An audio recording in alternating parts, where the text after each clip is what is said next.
It is incredibly rainy here, but I'm on my way to see Hamlet, and I'm really excited. This is my favorite play ever, and yeah, I just really love Hamlet, and my roommate does not know the twists and turns, so I was trying to explain the bases without like spoiling, you know, my thoughts on Hamlet and him not actually losing his sanity, but in choosing to be cunning. And I'm really excited for this. It also looks beautiful at night lit up.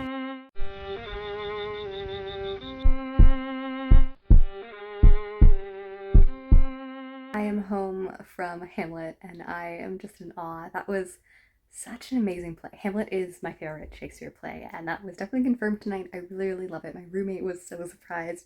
It had like more of a horror aspect, like it began shockingly and interestingly and continued on in such a beautiful and fascinating, emotional. Amaka Yume is a gender fluid actor who plays Hamlet and talks about how she came in and like auditioned both for Ophelia and Hamlet, and she didn't think she'd get either because she was a debut, and they got Hamlet, and they do such a great, fantastic job in the role. It just took my breath away in so many scenes. The acting was really good throughout, and just the different nuances and ways in which the story was told.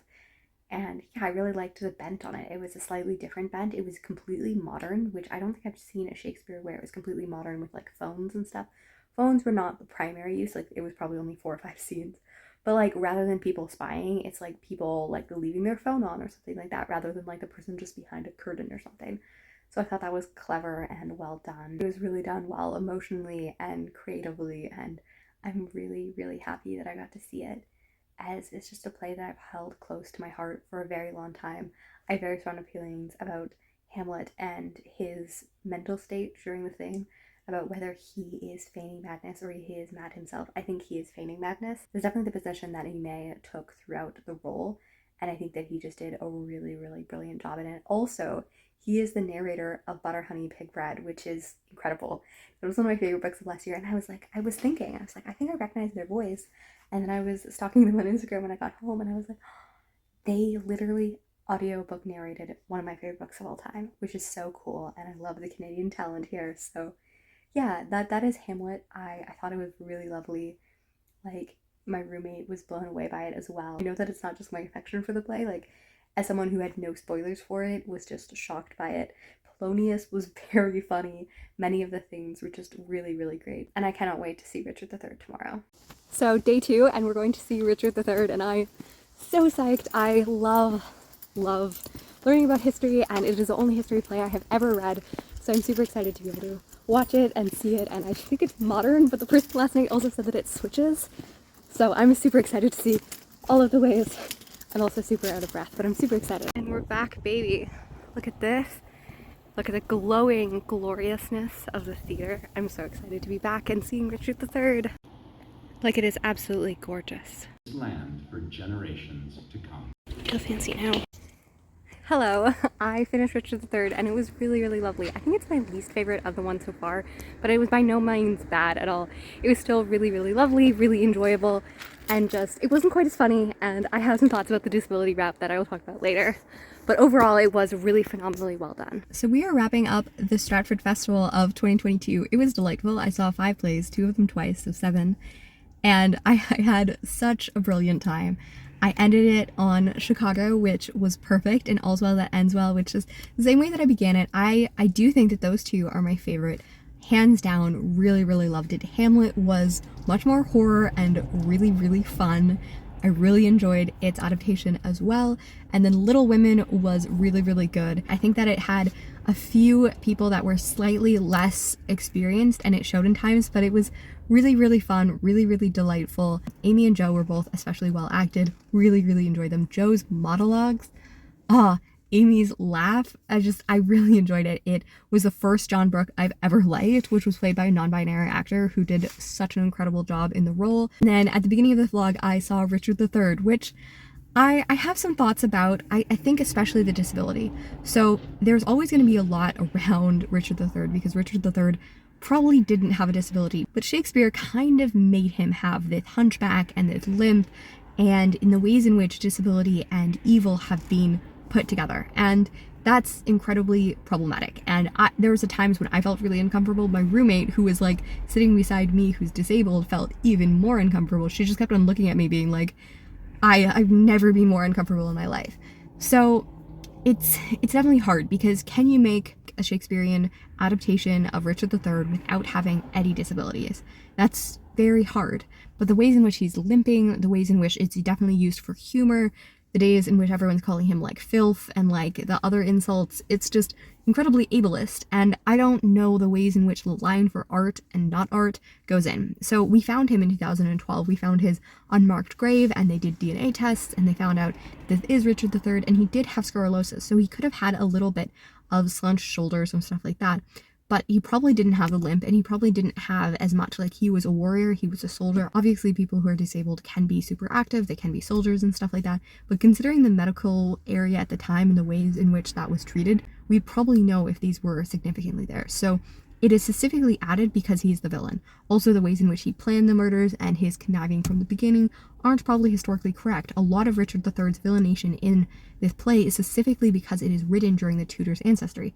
And if Richard III was actually the rightful heir of the throne, then Elizabeth I's grandfather was an usurper who took it by conquest, who illegally took the throne from a man who was just doing his job.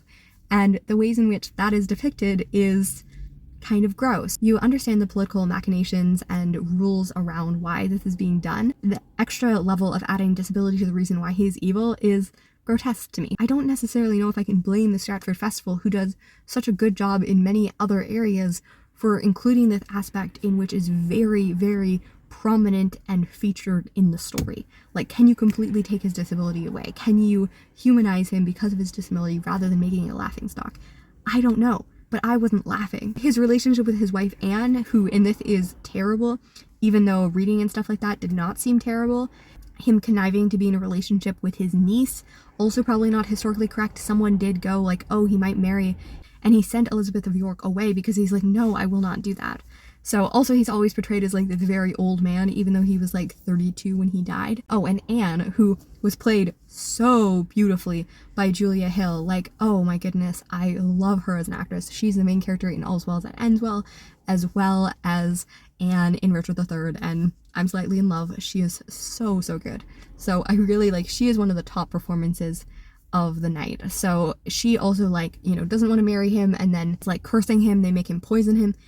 And she was his wife for I think 13 years or something. They had 2 children together, and like deeply mourned when their son died during his reign and stuff like that. Like, they had a good solid relationship, and they make him like, you know, like, she does accept it, but maybe kind of under duress, and she's like, oh, my love, the man that she was forced to marry when she was 15. Her husband at the beginning that she's mourning over is a guy that she was forced to marry and probably never consummated her marriage because they were never like really in the same place, and they were literal children.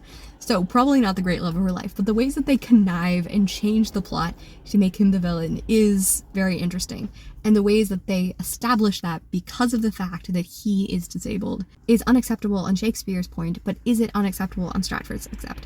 I don't necessarily know. I don't know where you draw the line between historical accuracy and not, and historical accuracy of the play. So I have a lot of thoughts on that, and I would love to hear your thoughts on it. Have you seen Richard III? Do you have thoughts on the disability representation? Again, Chicago was out of the world. I really, really loved it. I think the songs and the story is brought so much up by the performances and the dance movements, which apparently is like very different than the Broadway, because the only way they could get the rights was to make it distinct from the revival and the original Broadway. So if you want to like get the adaptation, it will be filmed and like available in probably the next month or something. They've already filmed it. So I really, really recommend this version of Chicago, this version of All's Well That Ends Well, and this version of Hamlet. I think that all of them are outstanding and really, really enjoy them. Little Women was also good, and Richard III, like, there was some great performances. I think that like the haunting and the ways they did it, like, so much of it was really clever, but like, could I get over the like disability rep and the ways in which some things did, like, you know. And I also just think it's not as funny. Like, I prefer the kind of humorous or like super pathos. The only character we spend a significant time with is the villain, who's gonna die at the end. So it's kind of hard to get fully invested in the same way. It's not a tragedy in the way that like Hamlet is. You know, it's a history play. So I need to read more of his history plays as well, and that one might be a fun thing to do next year. to go through his history books. I believe I've read every tragedy of Shakespeare, all but 3 comedies, and none of the history things but Richard III. So that might be an interesting thing to go through and critique the ways in which history has changed for Shakespeare and for the Elizabethan era and the Tudor dynasty. Anyways, that is my thoughts on Stratford. Let me know if you're interested or you have thoughts. I would love to see you next time. And until then, be dramatic.